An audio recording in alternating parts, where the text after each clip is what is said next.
আসসালামু আলাইকুম। অনেক দিন ধরেই ভিডিও দেওয়া হয় না। তো এর আগের ভিডিওতে আমি আপনাদের বলেছিলাম যে পেঁপের চারা যদি জার্মিনেশন না আসে তাহলে কিভাবে জার্মিনেশন আনবেন। তো এই যে চারাগুলো কিন্তু আলহামদুলিল্লাহ জার্মিনেশন এসে গেছে। হ্যাঁ, তো এখন যে সমস্যাটা হয় এই যে চারার এই পচা রোগ, এটা কি বলে মিলডিউ বা ঢলে পড়া রোগ। চারার ঢলে পড়া রোগ বিভিন্ন কারণে হয়। মাটিতে বিভিন্ন আপনার ছত্রাকের কারণে আপনারা যখন গাছের গোড়ায় পানি দিবেন তখন কিন্তু যে ছত্রাকটার বিস্তার ঘটে এবং গাছের গোড়া একদম যে পচিয়ে চারাটা ঢলে পড়ে। তো এটা কন্ট্রোলের জন্য আমাদের পরিমাণ মতো পানি দিতে হবে। পানি দেওয়ার বিষয়টা খুবই সাবধানতার সাথে করতে হবে।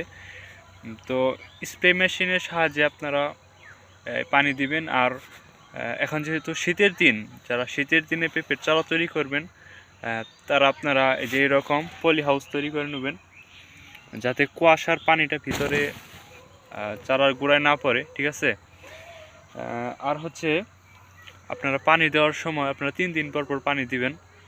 তো 3 দিন পর পর পানির সাথে একটি ছত্রাকনাশক আপনার যখন চারাটা অলরেডি ঢলে পড়া শুরু করেছে তখন আপনারা কপার অক্সি ক্লোরাইড গ্রুপের ছত্রাকনাশক, যেমন বিলটক্স অটো গ্রুপের, তো এটা লিটারে আপনার 4 থেকে 5 গ্রাম পর্যন্ত দেওয়া যায়।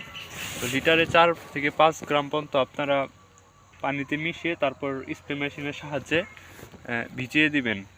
ঠিক আছে, মানে এইটা ভিজিয়ে দিবেন, এ পর্যন্ত পানি উঠিয়ে দিবেন, যাতে 2 থেকে 3 দিন পর পর পানি দিলেই হয়।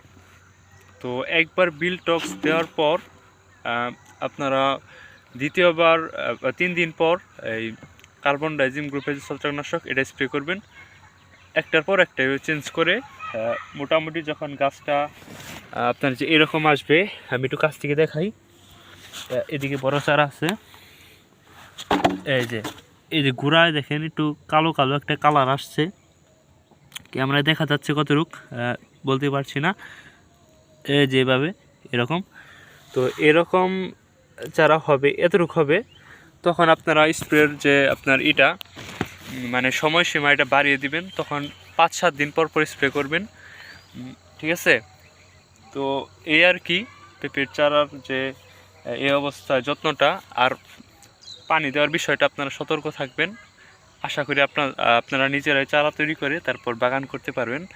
তো ধন্যবাদ সকলকে, পাশে থাকার অনুরোধ জানাচ্ছি এবং উপকৃত হলে অবশ্যই লাইক সাবস্ক্রাইব করবেন। ধন্যবাদ সকলকে।